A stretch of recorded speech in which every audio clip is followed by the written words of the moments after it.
You got to look at the jolts. How many open jobs are there? You got to look at the unemployment rate, and you have to look at potential. Like for me, I look at things like quits, which is how many people are voluntarily leaving the workforce versus how many people are being forced to leave the workforce.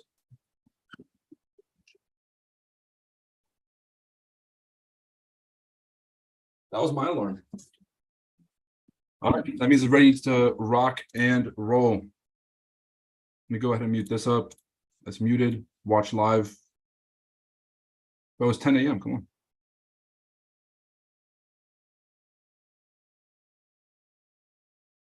Hello. Yo. Classic Wall Street Journal. Always late. All right, yeah. If you guys are gold trading, I see this inverse head and shoulders. There's a very good chance that we push up here. And then 1922 is kind of shorts. But I don't think this is going to be a swing position. This is either going to be scalp or intraday from 22 down to 15. So that'll be about 70 pips down. That's TP1. Protect the trade. If it breaks through this low right here, then hold. Next thing we'll see is a pullback and continuation. So I'm being patient with gold. Haven't taken any entries. I am in a NASDAQ long. I did enter longs this morning. You guys know what we were looking at. Same levels. But as soon as the news drops, I think a lot of people are early buying. That's why I'm in break even right now. I think a lot of people are early buying. Market open's going to, not market open, but news open is going to come down and hopefully retest this zone. 14,670. And then if we form, like more than likely, we're just going to consolidate right below that zone, kind of grab some liquidity and push back up. This is what I'm expecting for the news itself. Now, if we push back up inside the range, and very, very simple, you just want to look for a closure back inside the range, and you just want to look for a higher low. And I'll be doing that on the 1 hour and 30 minute. If I see higher lows start to form and we have a solid closure above that 15,000 level, then we can look for longs at that level right here. All right. So we have the whole kind of roadmap that we're looking at. If the market decides to bleed, 14,400 entries. If the market comes down to that prime 680 spot, we'll take an entry there. And if the market shoots up, then we'll just catch the retest and keep the show rolling. Regardless of what the market does, we're ready for it. It can run, but it definitely can't hide. And that's what we're doing today. Come on, people. Well, man, this is why fucking Yahoo Finance is better. If anybody from goddamn Wall Street Journal or Bloomberg or anybody is listening, what are you people doing? Why is it so hard to find this conference? Oh, there we go. Big J Powwow. Direct message. Let me know if you guys can hear the speech. A bit longer, but the message is the same. It is the Fed's job to bring inflation down to our 2% goal, and we will do so. We have tightened policy significantly over the past year. Although inflation has moved down from its peak, a welcome development, it remains too high. We are prepared to raise rates further if appropriate and intend to hold policy at a restrictive level until we are confident that inflation is moving sustainably down toward our objective. Today, I will review our progress so far and discuss the outlook and the uncertainties we face as we pursue our dual mandate goals. I will conclude with a summary of what this means for policy. Given how far we have come at upcoming meetings, we are in a position to proceed carefully as we assess the incoming data and the evolving outlook and risks. The ongoing episode. Bro, I just fucking smashed 50K. Let's go on GU. Demand. On EU, bro. Dude, I just hit my record day yesterday. I just fucking broke it, bro. Let's fucking go. Let's go. Bro, I just flipped 5K to 110K the last 3 days. For sure. Now, Ali, bro, I love you, and I really want to celebrate you, but I'm so sorry, bro. All right, I'm trying to make money too. Monetary policy, which would slow the growth of aggregate demand, allowing supply time to catch up. While these two forces are now working to get inflation, the process still has a long way to go, even with the more favorable recent readings.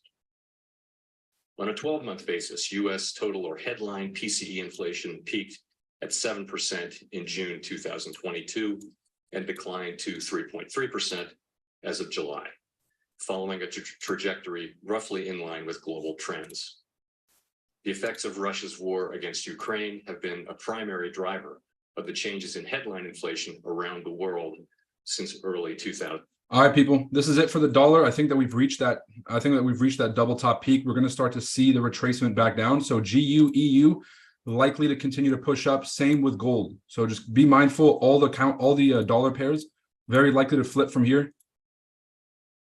Very, very, very likely to flip from here. So if you guys are in any of those trades, I definitely hold on and expect more upside for GU and EU going into the session. Prices are influenced by global factors that remain volatile and can provide a misleading signal of where inflation is headed.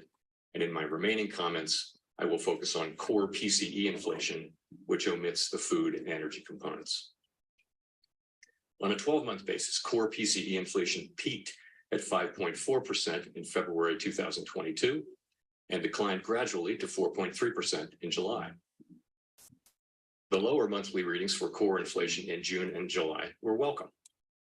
So my first scalp, just side note, not even side note, main note, is if we hold a double bottom at that level, I'm going to be taking a long position here and taking that long position back into the range. 15,150 is going to be the target. So we'll be risking about 50 points for about 150, making it a 3-to-1 R for the trade.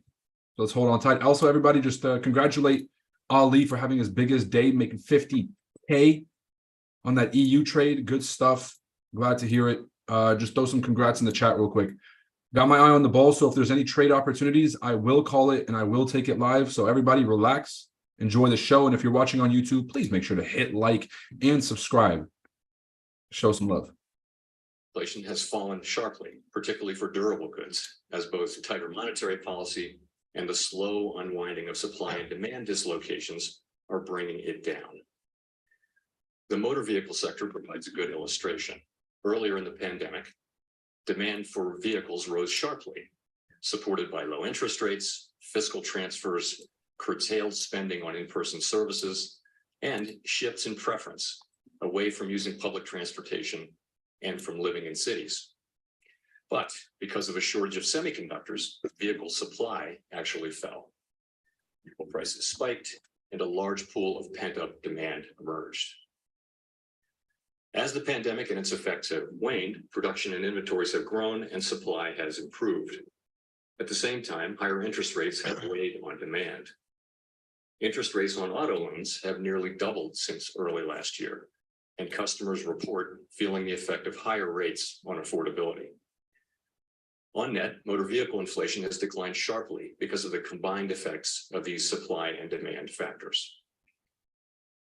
Similar dynamics are playing out for core goods inflation overall.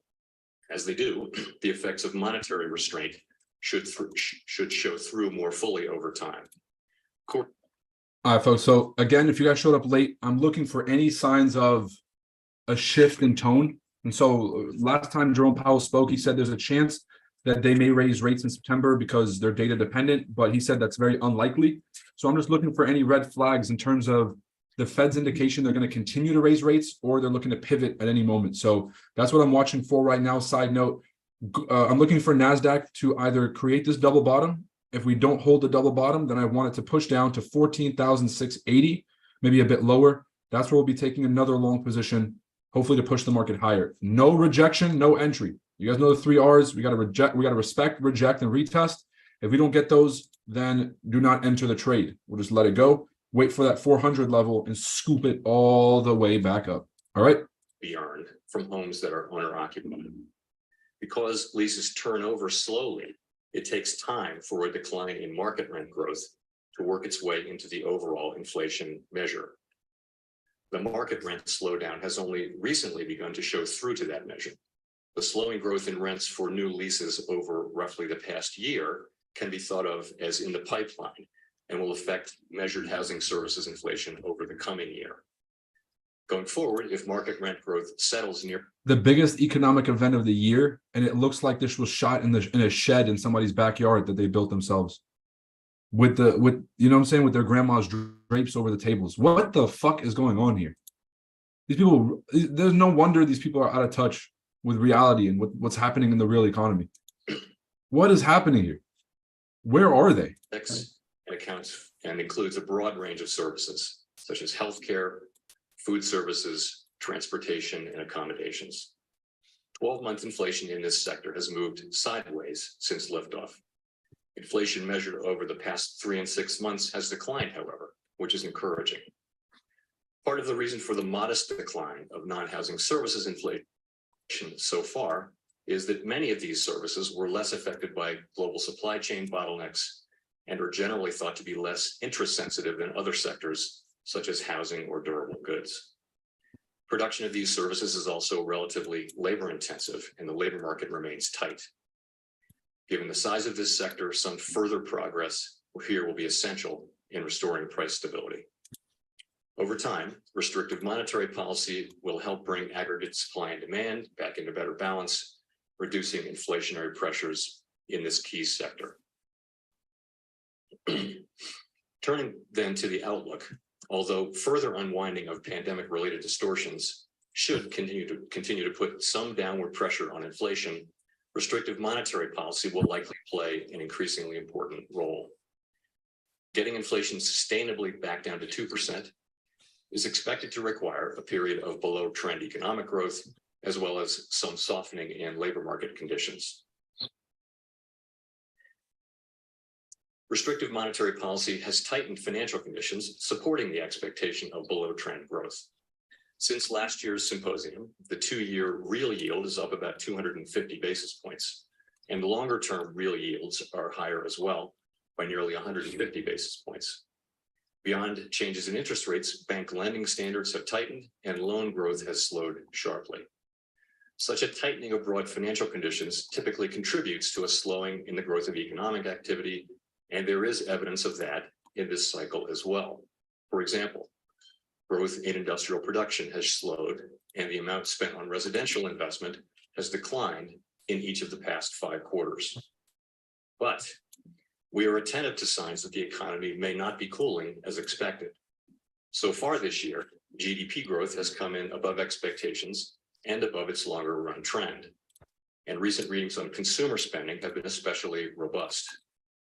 In addition, after decelerating sharply over the past 18 months, the housing sector is showing signs of picking back up. Additional evidence of persistently above trend growth could put further progress on inflation at risk and could warrant further tightening of monetary policy. The rebalancing of the labor market has continued over the past year, but remains incomplete. Labor supply has improved, driven by stronger participation among workers aged 25 to 54. And this is a very measured speech, by the way, folks. Just kind of a side note here. This is Jerome Powell reading word by word. So I am expecting a relief bounce on stocks. I am bullish on stocks because I do not expect any emergencies. I don't expect any red flags. So until now, still bullish on stocks. I did enter a long position earlier this morning at the break of the pre-session consolidation. At this point, I'm already up about 40 or 50 points from that original entry. So if you guys are looking to enter, I would wait for either a retest of the lows, or ideally you even want price to break the lows, retest the 680 so we can get a real move to the upside. Now, because of the relief, we might just start breaking all the way through. And so that's why we're being patient. And instead of being predictive, we're just going to be reactive depending on what the market gives us.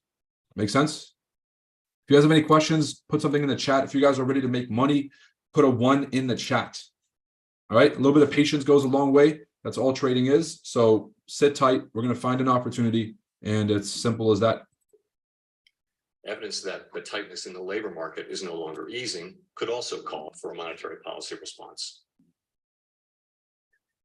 Turning to the path forward. 2% is and will remain our inflation target. We are committed to achieving and sustaining a stance of monetary policy that is sufficiently restrictive to bring inflation down to that level over time. It is challenging, of course, to know in real time when such a stance has been achieved. There are some challenges that are common to all tightening cycles. For example, Real interest rates are now positive and well above mainstream estimates of the neutral policy rate. We see the current stance of policy as restrictive, putting downward pressure on economic activity, hiring, and inflation. But we cannot identify with certainty the neutral rate of interest, and thus there is always uncertainty about the precise level of monetary policy restraint. That assessment is further complicated by uncertainty about the duration of the lags with which monetary tightening affects economic activity and especially inflation. Since the symposium a year ago, the committee has raised the policy rate by 300 basis points, including 100 basis points over the past 7 months. And we have substantially reduced the size of our securities holdings. The wide range of estimates of these lags suggests that there may be significant further drag in the pipeline. Beyond these traditional sources of policy uncertainty, the supply and demand dislocations unique to this cycle raise further complications through their effects on inflation and labor market dynamics. For example, so far, job openings have declined substantially without increasing unemployment, a highly welcome but historically result that appears to reflect large excess demand for labor. In addition, there is evidence that inflation has become more responsive to labor market tightness than was the case in recent decades. These changing dynamics may or may not persist, and this uncertainty underscores the need for agile policymaking. These uncertainties, both old and new, complicate our task of balancing the risk of tightening monetary policy too much against the risk of tightening too little. Doing too little could allow above target inflation to become entrenched and ultimately require monetary policy to wring more persistent inflation from the economy at a high cost to employment. Doing too much could also do unnecessary harm to the economy. As is often the case, we are navigating by the stars under cloudy skies. In such circumstances, risk management considerations are critical.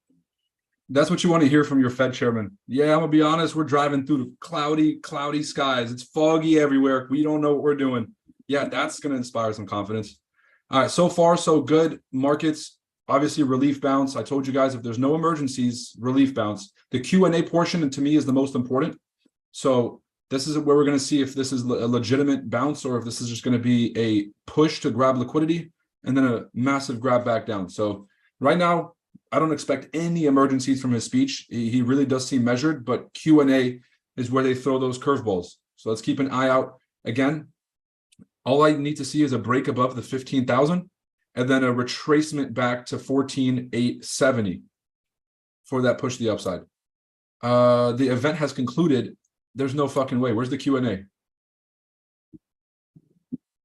Yo, if you guys live in Florida, I know that you're seeing this weird ass rain, by the way. It was just nice yesterday and now all of a sudden monsoon season. But yeah, I am up. This has been a significantly great day just in terms of my trading. I'm looking forward to taking a vacation after this. It's been a long ass year. So after today, I am looking to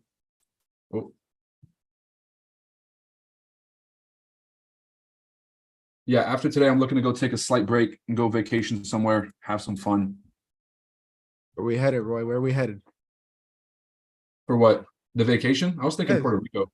Really? Okay. I mean, I got a couple Europe stops coming up, but I do want to hit Puerto Rico, so let me know. Yo, for real, Ali, did you see that thing I posted about the event in Salt Lake City with all those speakers? Yeah. Dude, you got to meet me there. That's the fucking event. If you're going to be somewhere with your boys, like, yeah, fucking we could be on the beach and the clubs or whatever, but let's go to a fucking business conference, bro. I'm down. When is it? It's September 20-something. I might be in Spain, but if I can work the days out, I'll definitely be there. What about Dubai in October? October 21st, UFC 294 in Abu Dhabi. I'm down as fuck. Bro, I'm about to withdraw like at least 50 racks right now, bro. I'm fucking Do it. fuck yeah, bro. Do it. Man, I told you, don't be a statistic. I know, bro. Like I'm Well, gonna be actually, the 1% statistic, not the other side, bro. Exactly. Be the 1%. That's the Bro, beat the I'm like- stats. My mind is fucking blown right now, dog. I'm proud of you, fam. If you guys don't know the story, bro, I met Ali in 2022. Kid came to the FX Summit conference. won first place in the trading challenge because you get 10 trades. He turned $10,000 to like 4 million or 5 million or some shit. Ever since then, I've just been seeing him crushing it in trading. And now he just like fucking robbing prop firms left and right, flipping personal accounts, just showing massive maturity and growth. So Ali, proud of you. A lot of you guys, this is kind of that journey that you guys are on. Now, Ali, I do want to get some value to people out here. If there's a few pieces of advice, not like financial advice, but things that helped you get out of that break-even phase and into where you are today, what do you feel like those 1 or 2 things are? I think one of the biggest things was understanding the value of my time and energy around me. So like I realized I was hanging around a lot of people who like sometimes like I wouldn't even want to be there. And I'd just be wasting my time honestly there and just doing nothing that brought value to my life. Like at the end of this, I mean, bro, Roy and I spoke yesterday. We all have like a bigger, deeper thing, reasoning that we're doing this. Like Roy wants to retire his mom. Like I know everybody here wants to set their families and generations of their families up. So one of the things is valuing your time. And the other one is holding yourself accountable for everything. Like literally, if you lose a trade because the news got you whipsawed out, like at the same time, you were the one who decided to get into Who the fuck told you to trade news? Exactly. And a lot of people want to blame everything else, but when it comes to trading, blame yourself for everything, journal it down, and you'll have way less mistakes and you'll level up crazy. I love it. Even if it's not your fault. This is what I learned with like the broker situation last month. Okay, there was slippage spread, there was latency, servers were freezing, they were self-dealing, all this shit. It was my fault for picking that bullshit broker. Right? Like I should have known in advance that this sketchy ass company was not going to be as reputable as I wanted them to be. So yeah, personal accountability is awesome. And what was the first thing you said, Ali? It was hanging around the right environment. It was valuing your own time, which like goes hand in hand with, hanging around the right people. Like if you value your own time and everything, if you value yourself, you're going to value your time and you're going to value who you give your time to and where you're spending your energy. Love it. Love it. Love it. Love it. You guys know we talk about this all the time is willpower is important. Like, okay, I'm going to be very disciplined and go to the gym, but it's not as important as environment. If you're hanging around people that hold you to a higher standard, the easiest way to level up. So I appreciate you sharing that, Ali, for real. Appreciate you for giving me the chance, bro. Of course, man. Shit, dude, it's a big day for you, bro. Might have to run that podcast today. Say fuck. Dude, I'm down, bro. Let's fucking do it. Might have to call a few people, make it a spectacle. Let's do it, bro. Like, bro, yesterday was my biggest day, which was 46K. I came back today, fucking did 50K, bro. Like, I know. Now listen, I do want to say something very important. The old me would have heard this, Ali, and been like, fuck, bro, fuck making 9K today. Like, let me go, let me go back into the markets. Let me go make 20. For all of you guys that are watching this is not an invitation for you to over leverage or fucking get back in the markets. Be happy for the kid. That's it. And guys, like, even if you look at my page, I was on live earlier and I was breaking this down because somebody was like, oh, like I made whatever. And I'm seeing Ali at the time I was up like 30K. I was on live stream and I pulled up my Instagram, and if you guys scroll to like my early reels, it's 30 weeks ago. 30 weeks ago, so like 7.5 months ago, bro. My profits were like $600-700 like on the day. So like, bro, you can go a long way. Like all I did was I held myself accountable for everything this entire year. Like I was done bullshitting. 90 days. And not like, okay, obviously a year is a long time because you really can change your life in a year. But I think a lot of folks are underestimating what can you do in 90 days. Yeah. 90 days of holding yourself to that higher standard, having a set schedule, making sure that you're respecting your time, making sure that, bro, Ali, the personal responsibility thing, dude, that's the secret to all success. Yeah. Because if you look at the most successful people in the world, what's the common thread? No matter what happened, they were like, how can I, not like, this is my fault. When we say take responsibility, it's not about blame. But okay, so it wasn't your fault that the hurricane came and took your whole house. But now what are you going to do about it? That is your responsibility. Okay, maybe I picked the wrong broker. Maybe the broker did have some latency. What am I going to do about it? Number one, call them out. Number two, switch brokers. Number three, find a reputable platform or start my own. There's a step-by-step.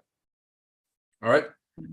Things are moving a little bit slow today. It's already about 10:30. I'm going to be on here for another hour. You guys know that after 11:30, a gun to my head. You can't force me to take a trade. All right, so I'm here for the next hour. If you guys have any questions, comments, concerns, we'll talk about that. And I do want to follow up on two very important fundamental things. Number one is how important this next US election is going to be. Because I know that you guys have been seeing some of the geopolitical, I don't want to call it beef, but it's basically beef. BRICS has invited some of America's biggest adversaries to join their alliance. And this is basically World War II level bifurcation of the world. You have the BRICS nations trying to get North Korea and Iran and some of these other countries in their scope. And then you have the West trying to impose their, I want to say democratic ideals, but whatever the fuck the ideals of the West are today. Long story short, next year's election, in my opinion, is the single most consequential election of the 21st century. If we don't have serious leadership in the White House, our adversaries will continue to encroach on their territories of their neighbors. China will take Taiwan, and we're going to be in a shit show for the next 20, 30 years. This next election literally will make or break the country. Now, all that aside, what do we do as citizens, entrepreneurs, capitalists, traders? Take full responsibility. Okay, so the BRICS nations are doing their thing. Okay, cool. Is America going to catch on fire? No. Is this a 2-3 year transition? No, this is a 10, 15, 20 year transition. Now, what are we going to do in the next 10 years? Make sure you're rich. Being wealthy will protect you because wealth creates mobility, creates opportunity, creates freedom, and creates an ability to, I don't want to say this in a way that's like anarchist, but you guys get the drill. So we'll talk about that, and then we'll also talk about a few other fundamental events that might be happening. Overall, there was no emergencies at the conference itself. I am expecting a relief bounce towards the end of the session. I just want to see one more liquidity grab to kick out all the early buyers like myself, and then the relief bounce all the way back up. This might not happen until later in the session. And if the market comes down here and just consolidates the entire session, we might not see this until next week. So we can gauge exactly what's about to happen depending on what the market gives us. And as I was telling the ACP crowd yesterday, we don't look at markets in terms of absolutes. Everything is an if-then. If the market gets there and we see the consolidation below the zone, then I will take a buy entry, and it's that simple. All right. Now, if you guys have to hop off, these are the levels that we're watching for. You guys can just mark these on your charts and keep it running. Who was your three winners from the debate? I would say Vivek number 1, DeSantis number 2, and Nikki Haley number 3. Actually, I would put Nikki Haley number 2 because she actually surprised me. Fucking Tim Scott should have just stayed at home. Fucking Asa Hutchins should literally just leave politics. I don't know why the fuck they wasted time putting him on stage. That was 8 minutes that should have gone to somebody fucking relevant. So these debates are so fucking annoying. That's why everybody was watching the Trump and Tucker interview. It was like a big middle finger to establishment media. And that's why I'm saying, guys, we're in the middle of the most important revolution this country's ever seen, and nobody's paying attention. It's fucking crazy. Imagine a podcast on Twitter got 250 million impressions in a day, and the Republican presidential... Dude, CNN was promoting Fox's debates because they didn't want people watching Trump. Do you guys understand this shit?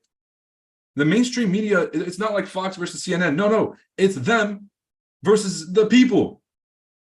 It's that consequential. So long story short, Vivek definitely won that shit. I think he shot himself in the foot with the skinny Indian guy with a weird last name comment. Motherfucker, why'd you have to put that in people's head? Now people are going to look at his picture and be like, oh, it's the skinny guy with the weird last, and the skinny brown guy with the weird last name. Why the fuck would you ever deprecate yourself like that on stage? Goofy. DeSantis was really funny, bro. I feel like everything DeSantis wanted to say, he would just like take a look at Chris Christie, and Chris Christie would say it. Like the ChatGPT joke saying that Vivek sounds like a ChatGPT was funny as shit. Guys, I don't know if you know this. I hung out with Vivek 2 weeks ago at Patrick Bet-David's event.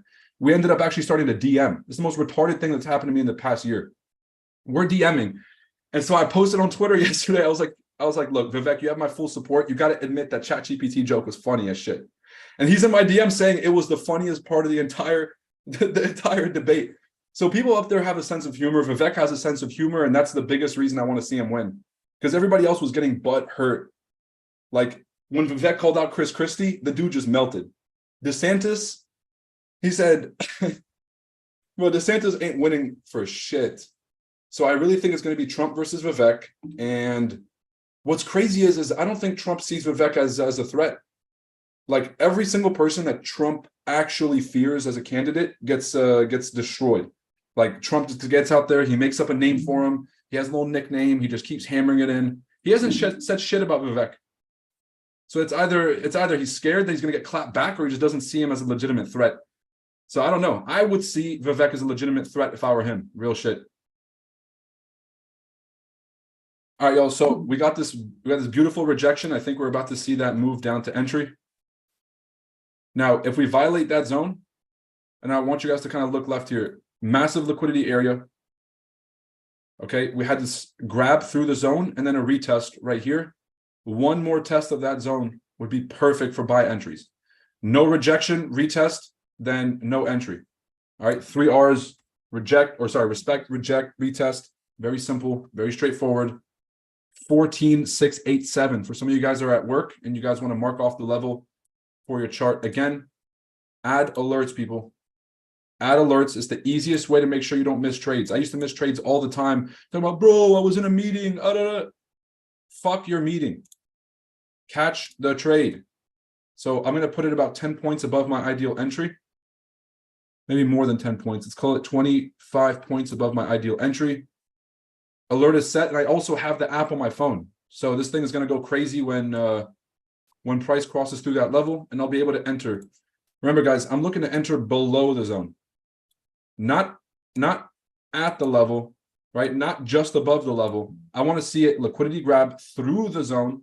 Watch everybody lose money on these tight stops. And then catch the recovery. It really doesn't get any simpler than that. Ali, I'm checking my schedule right now, bro. I got a gap here from 1 to 2 p.m. Does that work?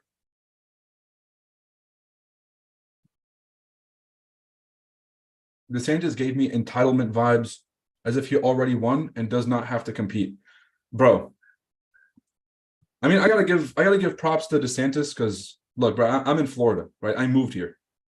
If that doesn't tell you guys that obviously he's doing something right, then I don't know what will. All right, because actions speak louder than words. Is he a great politician? Does he have a good stage presence? I feel like he's hiding something. I feel like he's out there like, please, guys, don't call me out on that one thing that I don't want anyone to know. That's the energy I was getting from him.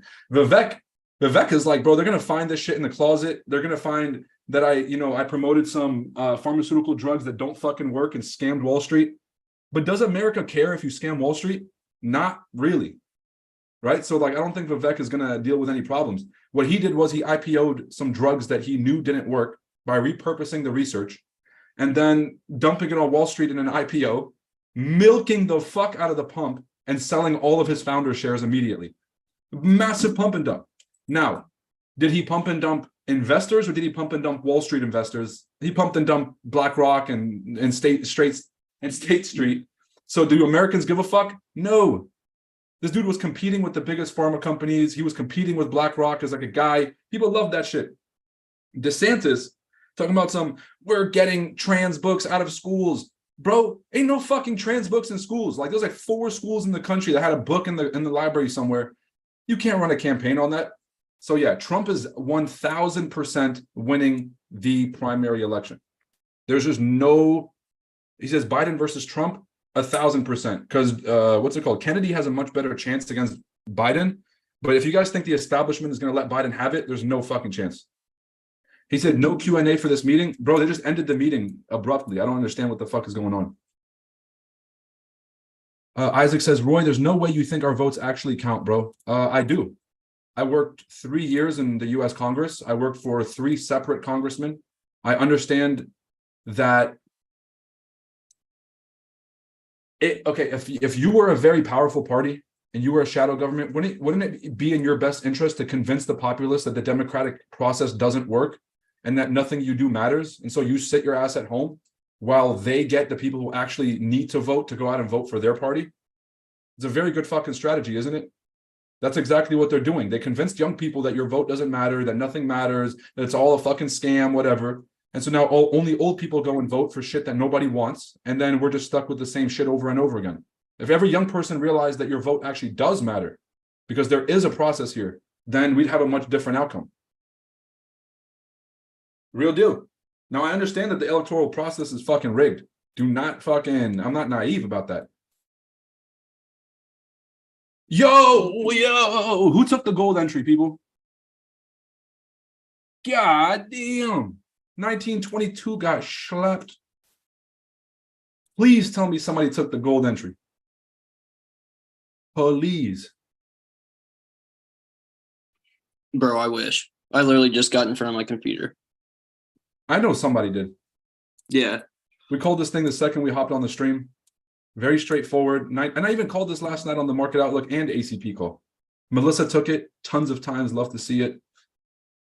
Who else took it, guys? Let me know. Who took the gold shorts? I didn't take gold shorts, by the way.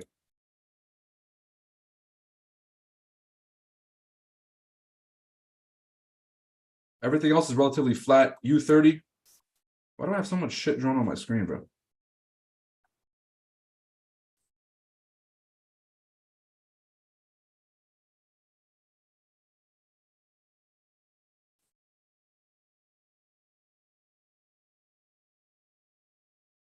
I'm going to revise my US 30 entry. Like this is a pretty good price here, 34,000 flat, but I'm going to revise my entry down to the 886.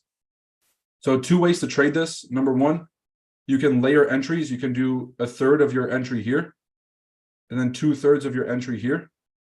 What I prefer to do is I want to wait for the market to push down. I'm going to enter my first position down here and my second position right here. Take this thing all the way back up.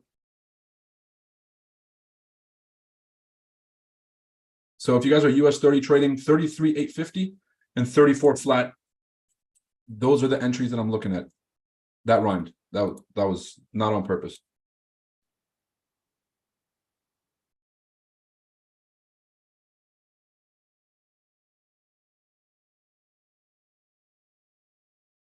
Patiently waiting for that entry. What time is it right now? About 11. All right, I'm about to roll up a spliff, hang out for a sec. Let me know if you guys have any questions. In terms of the Binance Live thing, I know I got a few questions. We were supposed to start streaming on Binance's custom platform. The issue is that we're US based, and so we're waiting for approval for the Dubai, like ChartAddicts.Dubai entity to pull in. As soon as the Dubai entity comes in, then we'll be able to start streaming with Binance because we're working with Binance Global, not Binance US. So those of you guys that are expecting us to start streaming, we'll keep streaming on YouTube until then. Once we get that approval, you guys will see us. Now, when I'm traveling around the world, we might be able to stream there. So that's going to be pretty cool. But if you guys haven't heard, Binance is starting their own streaming platform to compete with Rumble and some of these other things. And they're just trying to focus on crypto education and trading education, which is our bread and butter. So that's the value that we can bring in, is to bring eyeballs to their platform and, you know, obviously be able to make the best of it. Oh, Austin, call it. Oh, nice, Austin.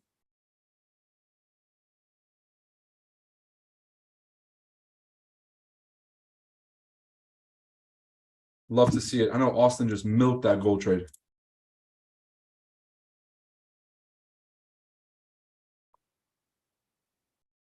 Good stuff. And people, I want you guys to take a note out of this playbook because some of you guys are a bit more new to trading.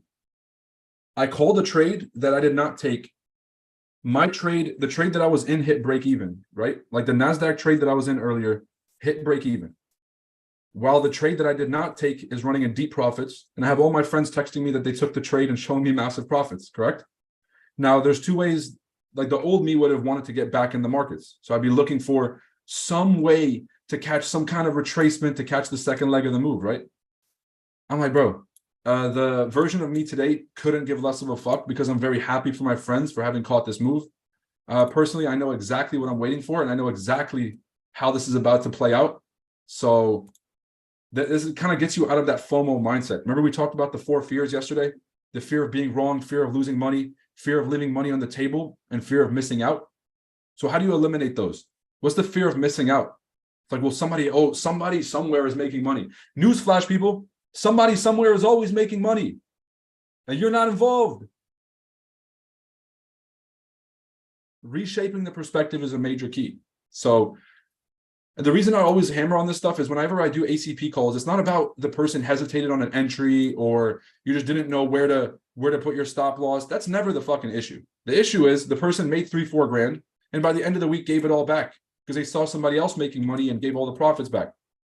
So when you guys always hear me hammer on those simple things like walking away, like securing your profits, like bagging the trade, while everybody else is talking about basically everything else, it's because long-term, the only thing that will make you consistently profitable is those right decisions, is not getting back in when you're up. It's not feeling that sense of FOMO when your trade doesn't go your way and someone else's does. Those little things make a big difference. It only takes one day to blow your whole account. So that's why constant awareness and attention towards the things that could end up being catastrophic, that's what I focus on, because everything else is fucking baby case. Everything else is easy.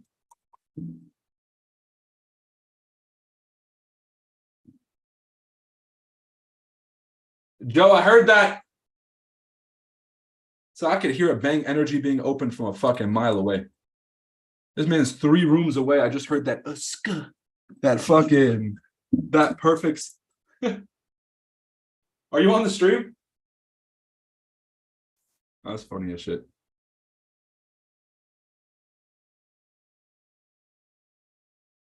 All right, let me show you guys a little lesson here. Little fucking lesson here. How many people are entering at the 78 rejection right now? Probably a lot, right? A lot of longs being entered, a lot of longs.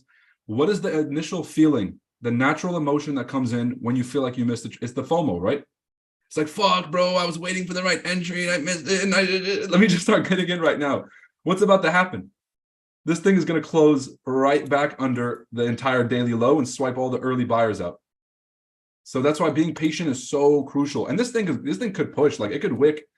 The more it wicks, the more it scares people, the more that feeling of fuck, I missed it, the more likely it is to come snapping all the way back in. So that's why I love patience. I think patience is one of the most important things you can have. And like just play a little fun. Like I love having fun. So I do MMA and I do kickboxing. There's people in there that take this shit so fucking serious and they're always in a bad mood. Right? They get hit, they're like, oh, like how could I have gotten hit? And there's always in a fucking thing. Dude, you gotta have fun. Like you gotta see exactly what your opposition is trying to do to you, and then be so smart, or not smart, but kind of be so forward looking that you catch them in the middle of what they're trying to do, and you can just laugh about it because of how funny it is. That's how I feel about the markets. It's 3D chess. They want me to enter here, which is why they're creating a higher low at the daily support, like at this daily low right here. You guys can see this is where London session opened. This was the pre-session consolidation, and the market came all the way back into retest, creating this rejection here. So a lot of people are entering the longs. Me, a man like myself and my stature, I ain't falling for that shit. What do you think? I have the same disease that Forrest Gump has? You know, I'm falling for this dumb shit? No. I'm waiting for my entries. There's 2 ways it's going to play out. We either hit this 88.6 down here and then actually have a rebound, or this thing pushes all the way down to that original idea that we had at that 680 level.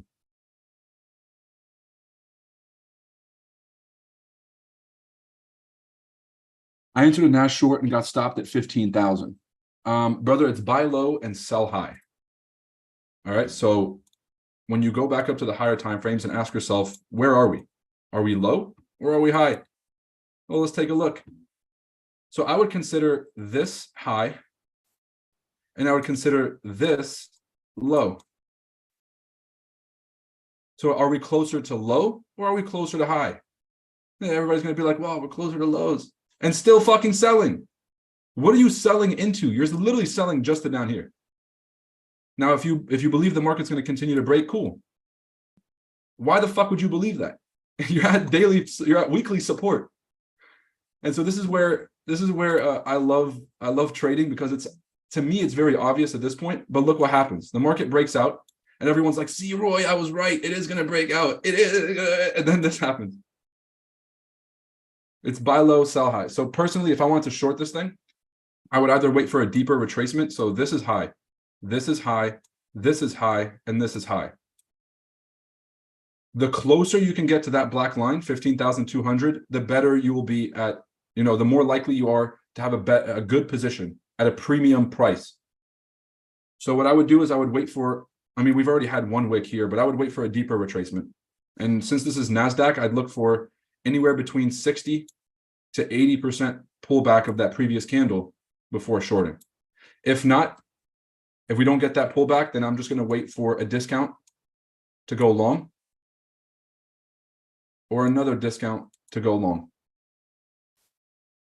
So how do we look at this? We've had this push up, draw your fib, bottom top. Okay, we have the 88.6 fib at that 6. Why does it say 650?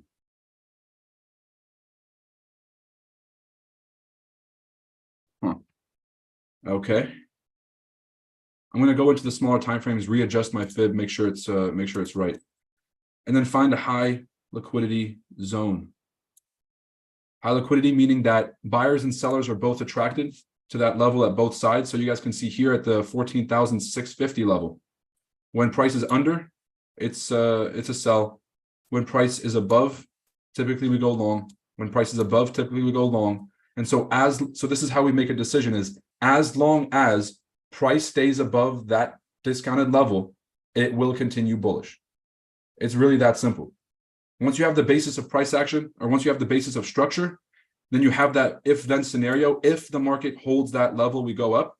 Then the rest of it is just finding an entry with a good risk and reward so that you can make the most amount of money with this trade idea. Finding the directional bias and finding the entry is cool. How you execute is going to determine how much of the move you actually milk. So very big key. Okay, all the 78 traders, 786 traders just got liquidated. Let's see if the 88.6 traders are going to do the same.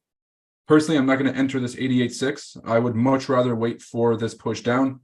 So that's what I'm watching for. But we will get a reaction here. Okay, we will get a reaction. It's going to kind of push up a little bit, and then it's either going to come straight down or close above the 61. So expect this reaction here at the 88.6. You're going to see a little blimp up. Personally, I'm waiting for this area. Someone texted me, did you say spliff earlier? Yes. That's it. You heard that 100% correctly. Very big fan. There's a lot of stuff you guys don't know about me. I used to run a cannabis company in DC for a few years. I started a cannabis company called MP Delivery and Cloud Cookies Delivery. Both very popular, both very, very successful. Yeah, side note, I used to work for congressmen for a few years. There's so much. I used to work at the NIH. I don't know if you guys know this. I used to work at the National Institutes of Health. I worked for a few congressmen. What else? It's been a long fucking 10 years, people. I used to be a sneakerhead. I used to do like shoe reselling. Fucking, we used to backdoor hundreds of pairs, flip them. I used to be at every sneaker con. If you guys go to sneaker con, like highlight photos, you'll see me with the setup out there. Anything pre-2020 or pre-2018, or no, anything before 2019. You guys go to the sneaker con highlight photos. You guys will see me on there for sure. Yeah, bruv. There's a lot of stuff you guys don't know. The only thing you guys know now is I'm the best trader there is. I'm extremely patient. I'd rather follow my plan than do anything else. And gun to my head, I'm going to trade my system. That's who I am today. Giovanni says, man of many wonders. Every time I hop on here, I hear some new story. Bro, there's so much shit that y'all don't know. I used to work in Dubai. I worked in Dubai for about 6 months at this shipping logistics company. I was trying to do an internship. Found this shit. I used to pay out of pocket to work at these places. Like when you first become an intern in Congress, you don't get paid. I'm out here. It's an unpaid internship. I'm paying to be on the metro, to go up there, to do all this shit. The only people who can really work up there is if your parents are rich. So I'm around all these people whose parents are paying for them to be out of state and to live there and to live in DC and have the housing and all this stuff. I'm out here fucking hustling, busting my ass, paying money to go to work. Not getting paid to work, paying money to go to work. Some of you guys are like, bro, some people I work with today won't do a video unless they're getting paid triple, quadruple what other people are charging. They're like, bro, I gotta trust my worth. I gotta know my worth. All right, motherfucker, you can know your worth over there. I just deleted your number. Now, if you're not willing to do real work, if you're not willing to make sacrifice, if you're not willing to put yourself in positions to succeed by being around the right people, then you're going to be in the same place 4 or 5 years from now. You know, if I was talking about some, bro, but I don't want to. All right. What else is happening? Oh, yeah, let's talk about BRICS real quick. So very consequential. BRICS is trying to bring in all of America's ops into the situation, into the club. My opinion hasn't changed. The BRICS currency is not going to win. All right. It's bait. Like, I will bet my entire life on that for one reason, not because they don't have a point. The BRICS nations are very tired of the dollar standard. The dollar standard has completely fucked the world over multiple times, but I promise you, whatever comes next is going to be worse. Okay, here's the example. You have a shitty teacher, horrible, right? Everyone tries to get that teacher removed. The person who comes after the substitute is even worse. You fucked up. You're like, fuck, should have stayed with the first person. That's how I feel like everyone's going to be with the dollar standard. They're going to convince all these African nations to switch over. They're going to convince a lot of these Eastern Asian countries to switch over to the BRICS currencies. And then all of a sudden, when they're trying to transact with, when the African countries try to transact with Europe, and Europe is like, nope, we don't want it. And they try to transact with someone else, they're like, nope, we don't want it. And they can no longer do business. They won't be able to survive more than a few months.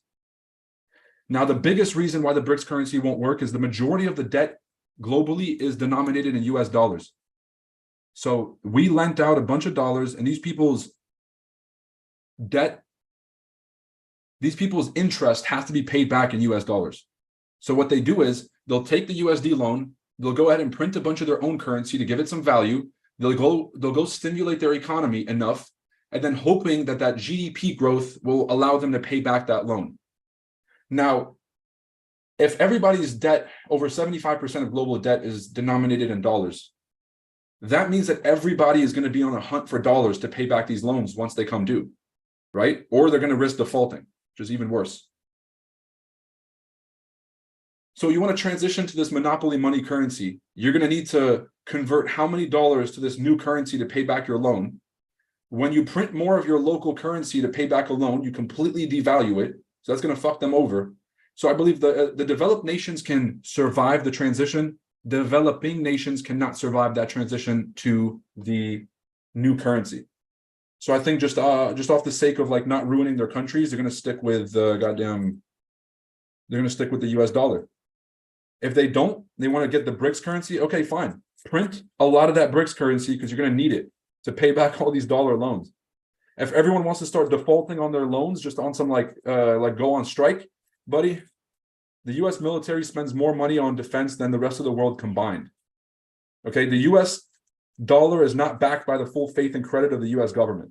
If anybody has faith in the US government, you're out of your fucking mind. It's backed by the petrodollar system, the fact that all oil is transacted in dollars, and it's backed by the US military. So on the back of the currency, it shouldn't say backed by the full faith and credit of the US government. It should say backed by the full faith and credit of the military industrial complex. Slightly more accurate. All right, people, I'm not going to stay here until 11:30. Like, I'm tired of hearing my own voice, and y'all are probably right there with me. But actually, probably not. I'm fucking entertaining. I don't know what I'm saying. 10:50. I'll stay here for another 20 minutes. Price is almost at entry, so I'm not going to, like the fun's almost here. So I'm not going to fucking quit while the fun, right before the fun starts. Let me be a bit patient for this. Here's the thing about trading, people. I want you guys to set your expectations realistically from right this second. There's a good chance the market comes down to our entry and does not react. It just keeps dropping. And guess what? That's fine. You have to be okay as a trader with waiting an hour and a half for a move that doesn't play out.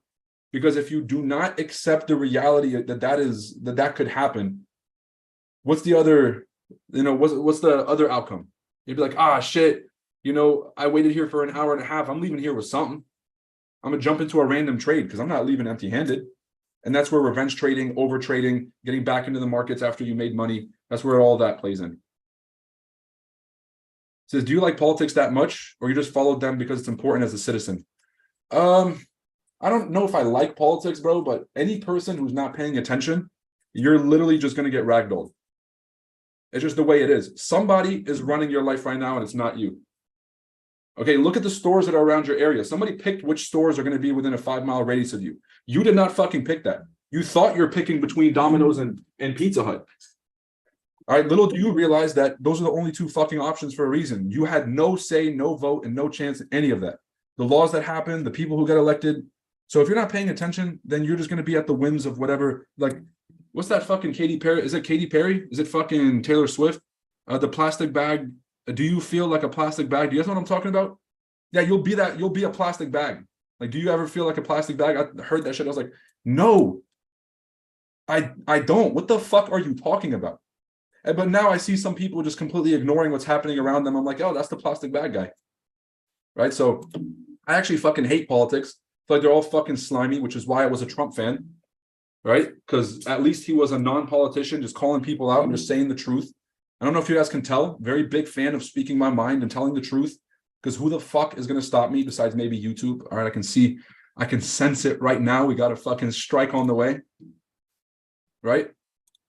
So not really big into politics, but everyone should understand how life. And I did want to get into politics at first, and then I became a legislative assistant up there, and I was making like 40K a year or some shit. And brother, DC, you need at least 80K a year to survive. So I'm like, bro, what the fuck is this? I want to make money. I'm not trying to be a brokey. And I was studying accounting at the time. Went back, I was like, bro, I don't want to be an accountant either. Making fucking 150K a year, just slaving my ass off for KPMG or fucking E&Y. So I became a financial advisor instead, studied finance, went and started to work with high net worth clients, understood how high net worth clients and wealthy families invest by being responsible for their investments. And that was probably the best experience of my life. I had to go do something that was very challenging. The thing about politics is, bro, you're gonna get paid if you do a shitty job or not. In finance, even if you do a great job, you'd still get fired if you don't hit certain hurdles.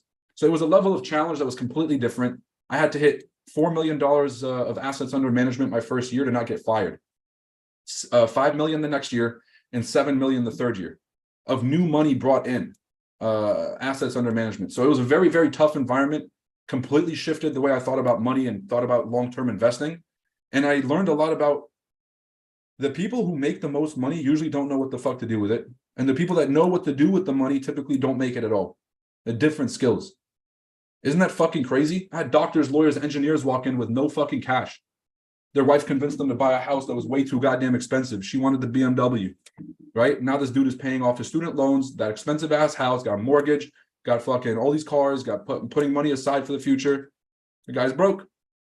Now you see a business owner has 12 family restaurants around the city. That person was sitting on $1.5 million in cash or $3 million in cash. The dude who owned 22 trash trucks in Richmond was sitting on like $9 million in cash in a bank account, in a checking account. I was like, motherfucker, what are you doing? Inflation at that time was like 4.5%. I was like, brother, you're losing about 40 times 9? What's 4 times 9? Fuck, I'm 1836. But you're losing $360,000 a year in purchasing power, just holding it in cash. We broke this shit down to how he had to invest as soon as possible. So this guy had made an empire, has so much fucking money, and just does not know what to do with it. Didn't realize 400 grand of his purchasing power was getting eaten every year. But yeah, learned a lot of stuff there. How is this relevant to this trade? It's not. That's life, people. Keep yourself busy because these charts ain't going nowhere. It's just a lot of patience, a lot of waiting. And for those who are on YouTube telling themselves, oh, bro, but why didn't you take the short if you thought it was going to go down? And why didn't you? Because that's not my strategy. Why are you waiting for that level? Because I'm built like that. What about JP Morgan, BlackRock, and Vanguard investing in bricks? Didn't they start the whole thing? They did not start the whole thing, but they're just agnostic about where they invest. BlackRock, Vanguard, State Street, Goldman Sachs, JP Morgan, they have tons of Chinese assets, which is a very, very big problem because China doesn't allow US citizens to invest in their stock markets. Sean says very entertaining, very smart. The buy you're looking for is more of a swing trade. You would be holding that over the weekend, correct? I'll be honest, brother, not really. No, this is going to be in and out.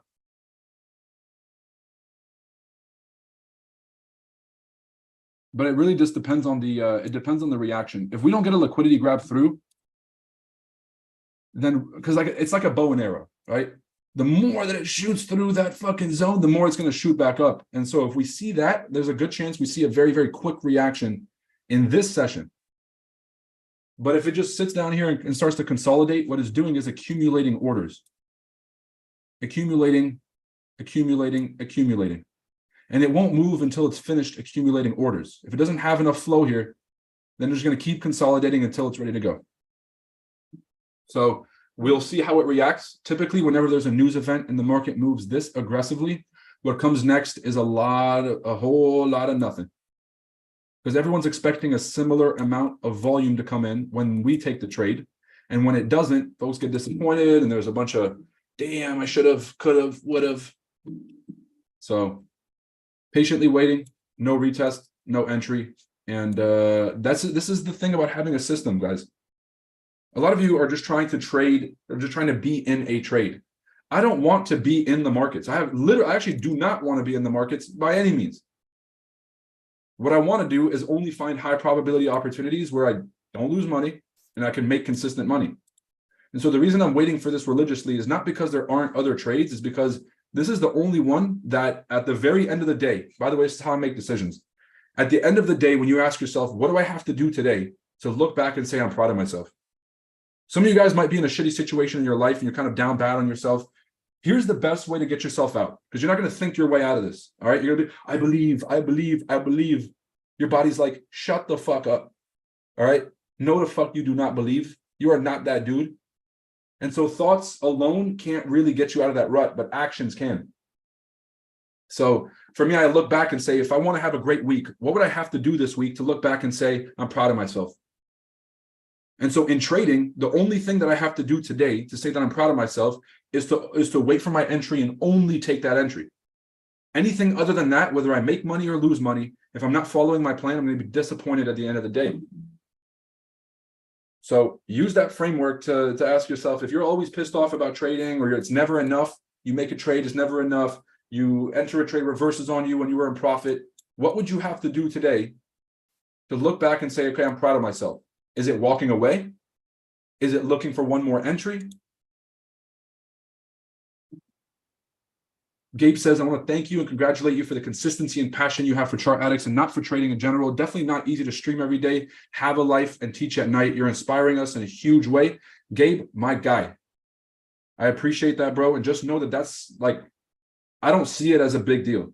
I know a lot of people see it as a big deal. I think it's because work ethic has significantly dropped in the world. People are just convinced that you don't have to work that hard because there's so much out there and all these other things. I want you guys to work your ass off in 5 years of sacrifice so you can have a lifetime of freedom. That's what I want for all of you.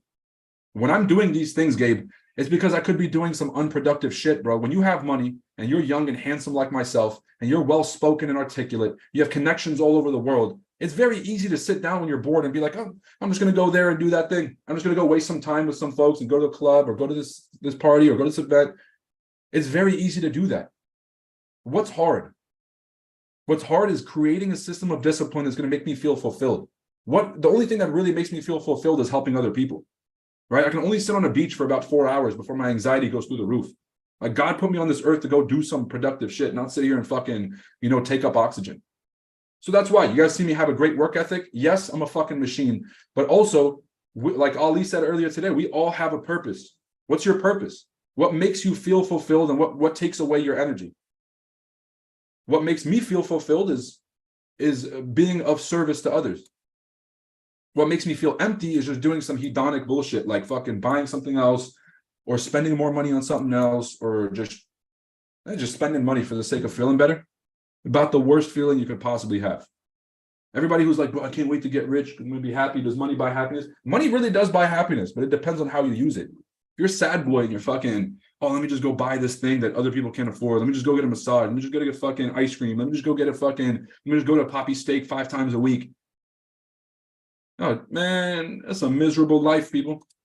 So the goal is to be, I feel great every day knowing I could do whatever I wanted and not doing it. Like, could I go buy a Lamborghini today? Yes. Cash? Yes.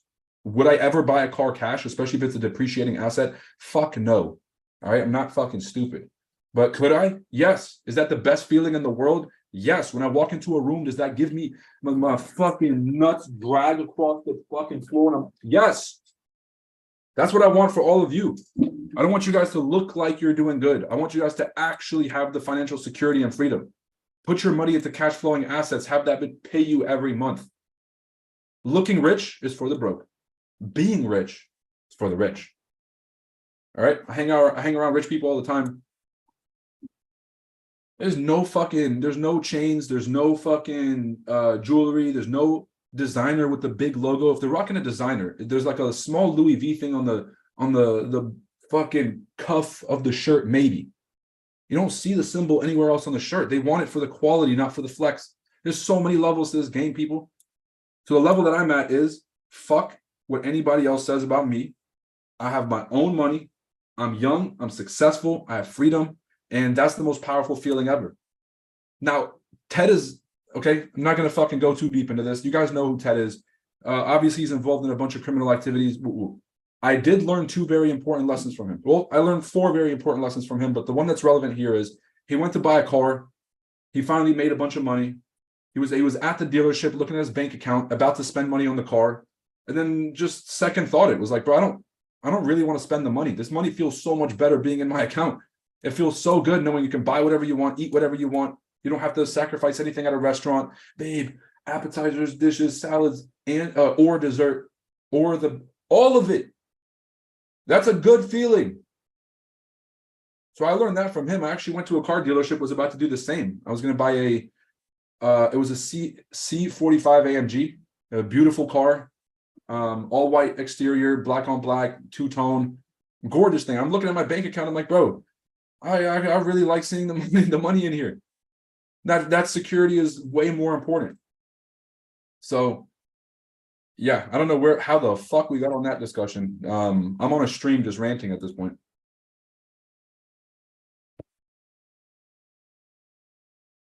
All right, one last thing I want to do is actually redraw this fib just in case, make sure I got this thing drawn right. Okay, we had that first reaction. That's cute. We're breaking through. So yeah, they ain't slick.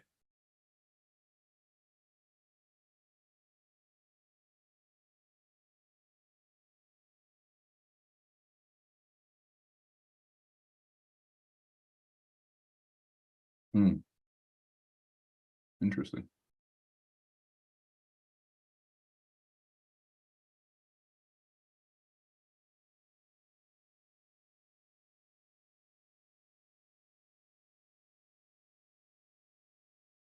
Yo, my heartbeat traders. My heartbeat traders. Where you at? What was the direction of the first fake out, people? What was the direction of the first fake out?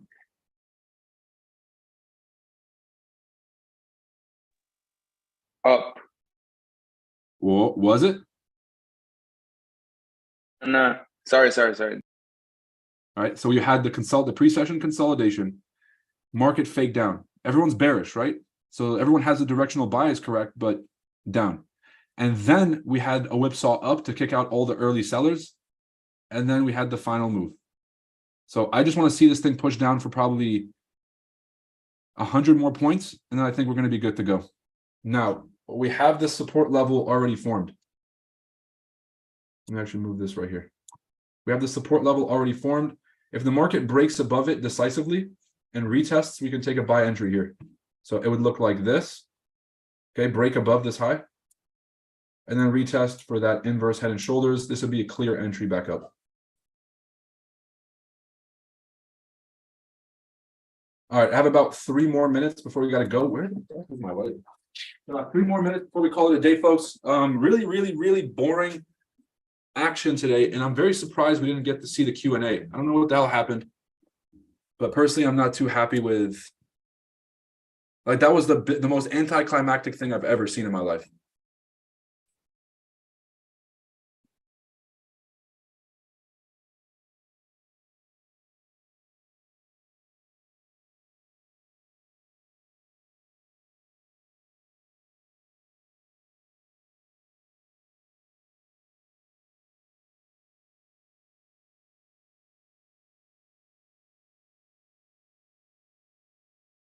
really no Q&A. It's like, it's unbelievable. He hopped off so quick. He said, look, I ain't fucking this up again.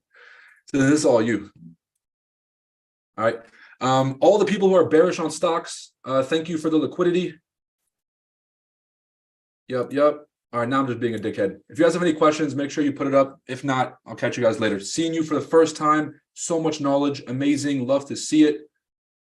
Bro, I just subscribed, having so much fun listening to you. Bro, wait till somebody pisses me off, Nassim, because that's what people really come here for. Somebody says some stupid ass shit, and bro, you know, I try to be the bigger person, but I'm only human, right?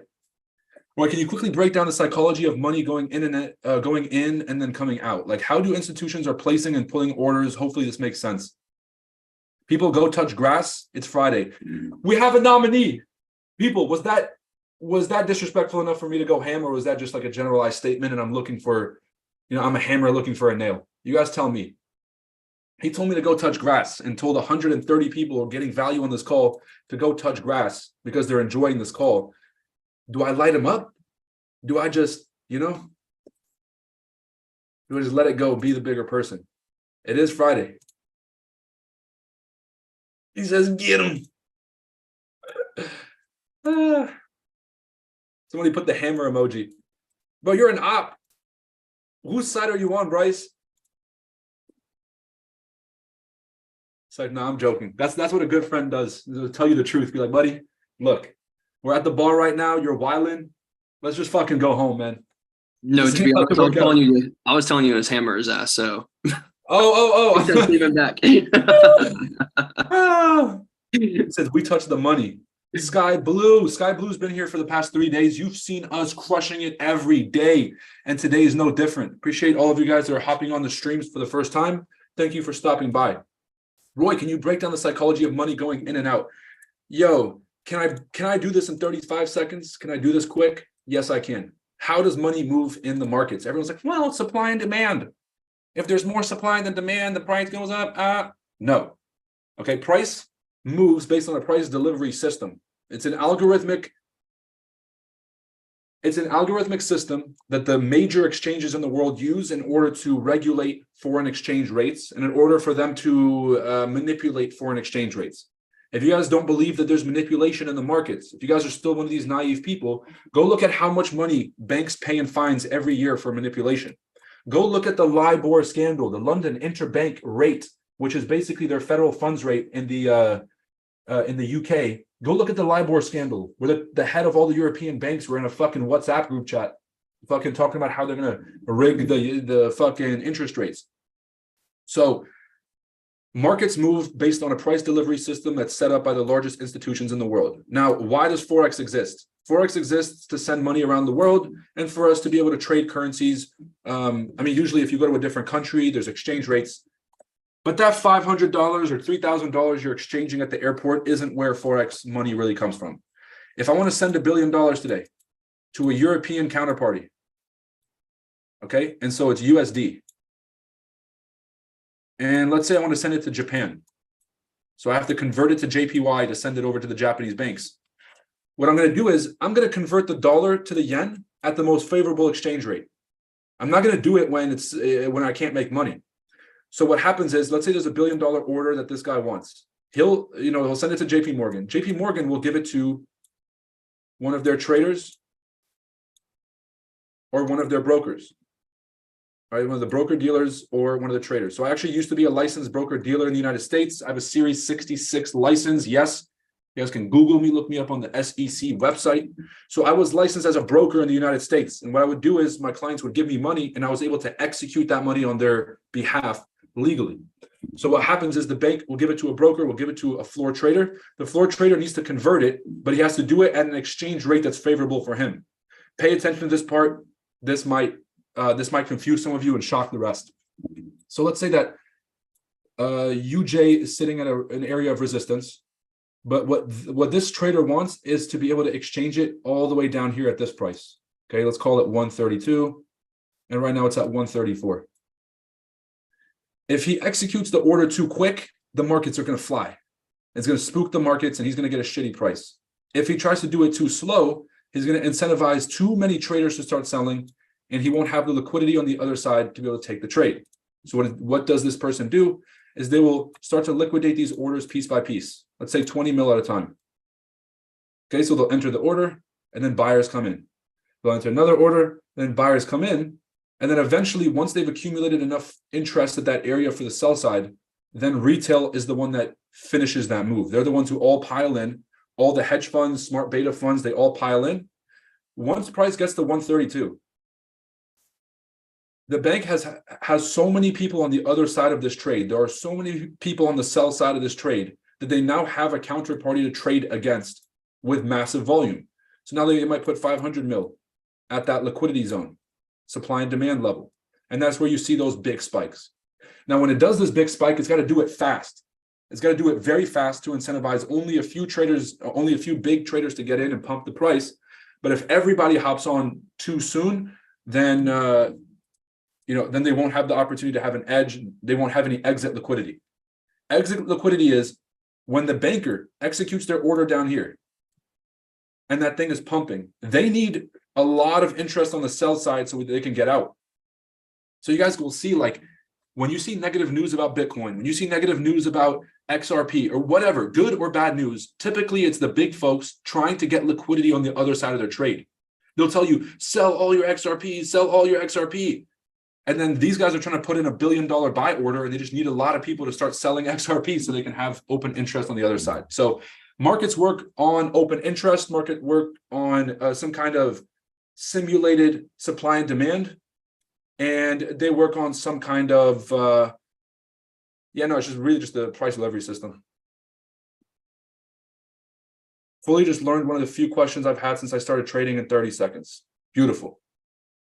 When he hit TP, should I buy now? What are you guys talking about? Nah, he didn't go for it, bro. He was already on buys from high ones and waited for better entries. Thank you for replying, Ahmed. Fully just learned one of the few. Okay. My Instagram name is @ChartAddicts. If you guys want my personal name, it's @RoyDunia Official. RoyDunia Official. It's the one with the blue check. Do not fall for the fake pages. These fake pages are getting dirty, bro. I had a fake page hit up my ex the other day, or my ex's mom.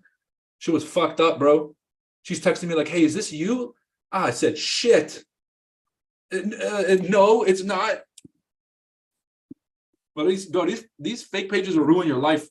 All my friends are smart enough not to give them money and shit. So we dodged that bullet. But fuck, man, not cool. All right, here's my account. If you guys want official Roy Dunia, it's not Roy Dunia Official. Damn. Yo, damn. I've been telling people the wrong name for the last week. Oh shit. Well, that is not good. I'll be honest. It's a bit embarrassing.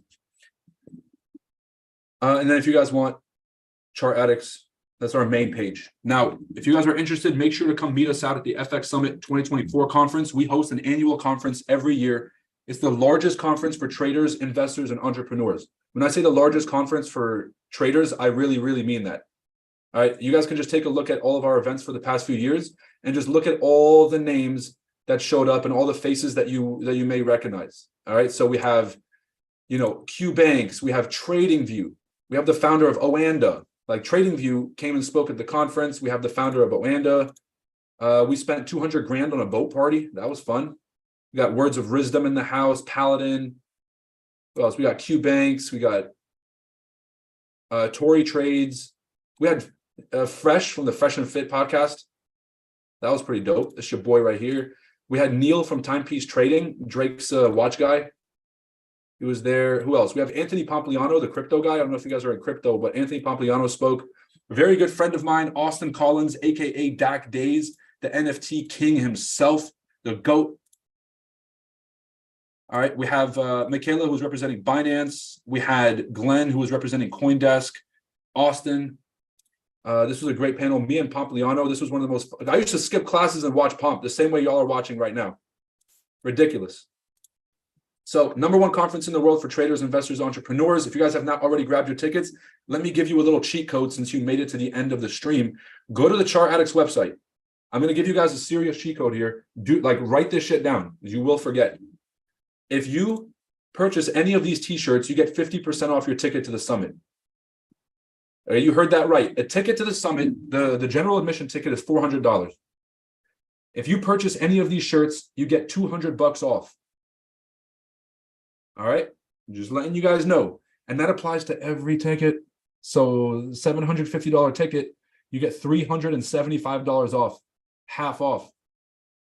All right, do not sleep. This promo is available for 60 days. It's going to be for the next 2 months till October. And then once October is done, ready to rock and roll. All right, so grab a t-shirt, send us an email, and you will get the promo code. All right, folks, I got to hop off. Got tons of meetings. 14,680. Wait for the breakthrough, and then I'm going to cash this thing all the way up. When you see me post a screenshot later in the group chat and I'm in profits, do not be like, oh, well, how I didn't. I've been telling you for 2 hours. It's on you now. All right, beautiful. Take it easy, y'all. What advice would you have for a trader that's 70% win rate for about 6 months, but struggles to put meaningful size on setups? Well, size really is just it's a proportion to the account. If you have a 100K account, you got to ask yourself, what is responsible for me to risk? If responsibly, you're supposed to be risking 0.25% or 0.5%, and you're doing that, then don't let anybody else talk you out of it. Now, if you genuinely feel like you're playing too small out of fear, I think that's the most important. You have to identify whether you're being a scared trader or whether you're actually being risk managed. Now, once you have that answer, you'll know. If you realize you're playing scared, then just realize what is a healthy amount for me to be risking on this account without ruining my psychology, right? Because if you're over leveraged, you're going to make stupid decisions. So what is that level?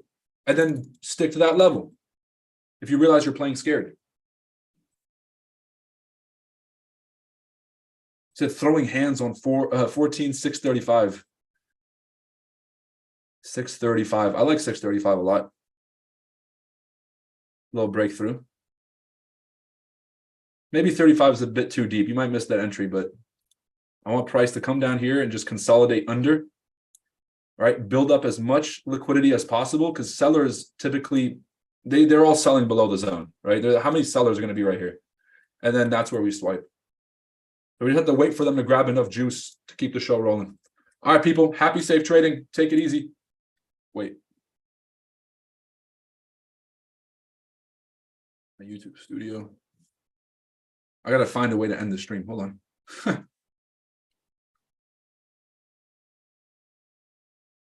Okay, there we go. Thank you guys for stopping by. Please make sure to hit like and subscribe on your way out if you guys are on the YouTube stream. Great to see all of you. Take it easy. Peace.